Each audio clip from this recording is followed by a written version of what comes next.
মাঠে এক সময় তার আঙুল তোলা মানেই ছিল চূড়ান্ত সিদ্ধান্ত, কিন্তু এখন মাঠের বাইরে বাংলাদেশ ক্রিকেট বোর্ডের অন্দরমহলে সাইমন টাফেলের নিজের ভূমিকা নিয়েই দেখা দিয়েছে বড় ধরনের সংশয়। আম্পায়ারিংয়ের এই কিংবদন্তিকে ঘিরে বিসিবির করিডোরে এখন কান পাতলেই শোনা যাচ্ছে নানা গুঞ্জন।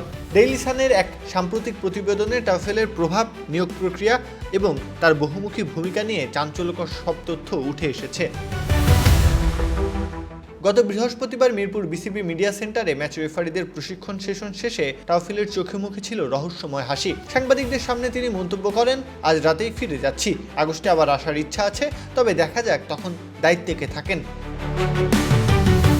ডেইলি সানের প্রতিবেদনে উল্লেখ করা হয়েছে, সাবেক বিসিবি সভাপতি আমিনুল ইসলাম বুলবুলের মেয়াদে টাফেল যখন আম্পায়ার এডুকেশন কনসালটেন্ট হিসেবে চুক্তিবদ্ধ হন, তখনই বোর্ডের ভিতরে বিভক্তি তৈরি হয়েছিল। বিসিবি নেতৃত্বে পরিবর্তনের হাওয়া লাগার পর থেকেই টাফেলের নিজের অবস্থান পোক্ত করতে মরিয়া হয়ে উঠেছিলেন। জানা গেছে, তামিম ইকবালের নেতৃত্বাধীন নতুন প্রশাসন দায়িত্ব নেওয়ার পরপরই টাফেল তার সাথে সাক্ষাতের ব্যবস্থা করেন। টাফেলের মূল কাজ আম্পায়ারের প্রশিক্ষণ ও মানোন্নয়ন হলেও তিনি তার নির্ধারিত সীমানার বাইরে ছড়ি ঘোরাচ্ছেন বলে অভিযোগ। উল্লেখ্য, সূত্র মতে আম্পায়ার্স কমিটির ম্যানেজার হিসেবে একজন বিদেশি প্রার্থীকে নিয়োগ দিতেও তিনি চাপ দিয়েছেন।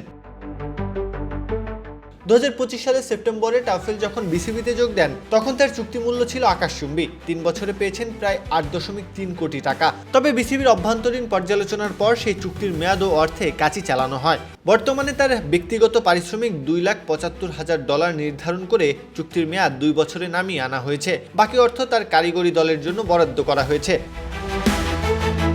বিসিবির আম্পায়ারিং ব্যবস্থাকে ঢেলে সাজানোর গুরুদায়িত্ব তার কাঁধে থাকলেও বর্তমানে তার কাজ ছাপিয়ে অতিরিক্ত প্রভাব ও অস্বচ্ছ নিয়োগ বিতর্কই এখন টক অব দ্য মিরপুর।